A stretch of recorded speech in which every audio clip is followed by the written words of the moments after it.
Welcome to me TV. నేను మీ మౌనిక.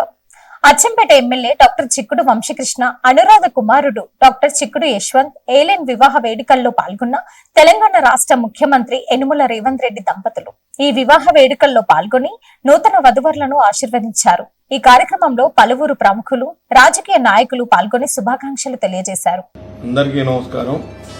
అచ్చంపేట ప్రజానికంతో పాటుగా నాగర్కర్నూలు జిల్లాలోని అందరికీ కూడా నా మనవి ఏమిటంటే, ఈ ఆదివారం 3వ తారీఖు మే ఆ రోజు మా కుమారుని మహోత్సవం జరుగుతుంది. కాబట్టి మీరందరూ కూడా విధిగా హాజరై వధువులను ఆశీర్వదించి జయప్రదం చేయాలి. కార్డు వచ్చినా రాకపోయినా, చాలామందికి కార్డు అందలేదని చెప్తా ఉన్నారు.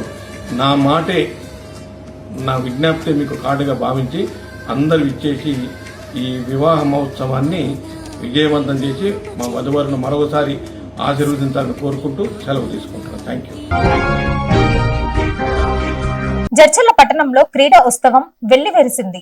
క్రీషే చర్లకొల్ల శ్వేత జ్ఞాపకార్థంగా నిర్వహిస్తున్న CLR champions trophy cricket tournament 2026ను మాజీ మంత్రి డాక్టర్ సి లక్ష్మారెడ్డి లాంఛనంగా ప్రారంభించారు. ఈ సందర్భంగా ఆయన మాట్లాడుతూ క్రీడలు మానసిక ఉల్లాసంతో పాటు శారీరక దృఢత్వాన్ని పెంచుతాయని తెలిపారు. యువత చెడు వ్యసనాలకు దూరంగా ఉండి క్రీడల్లో రాణించాలని పిలుపునిచ్చారు. టోర్నమెంట్ లో పాల్గొంటున్న క్రీడాకారులతో ఆయన మాట్లాడి స్వయంగా బ్యాటింగ్ చేసి వారిని ఉత్సాహపరిచారు. ఈ టోర్నమెంట్ లో జడ్చర్లతో పాటు పరిసర మండలాల నుంచి మొత్తం 74 జట్లు పాల్గొన్నాయి. ఈ కార్యక్రమంలో మాజీ జెడ్పీ వైస్ చైర్మన్ కోడుగల్ యాదవ్, మాజీ సర్పంచ్ల సంఘం రాష్ట్ర ప్రధాన కార్యదర్శి ప్రనిల్ చందర్, బీఆర్ఎస్ టౌన్ అధ్యక్షులు పిట్టల మురళి, మండల పార్టీ అధ్యక్షులు రఘుపతి రెడ్డి, కౌన్సిలర్లు ప్రశాంత్ రెడ్డి, పలువురు ప్రజాప్రతినిధులు, నాయకులు, క్రీడా అభిమానులు పెద్ద సంఖ్యలో పాల్గొన్నారు.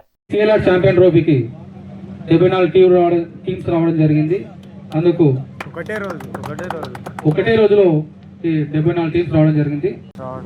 సార్ ఇప్పుడు ఇక్కడ ఉమ్మడి జిల్లాల టోర్నమెంట్ జరిగిన 89 వస్తుండే, కేవలం మన జడ్చర్ల నియోజకవర్గం నుంచే 74 టీమ్స్ రావడం జరిగింది సార్.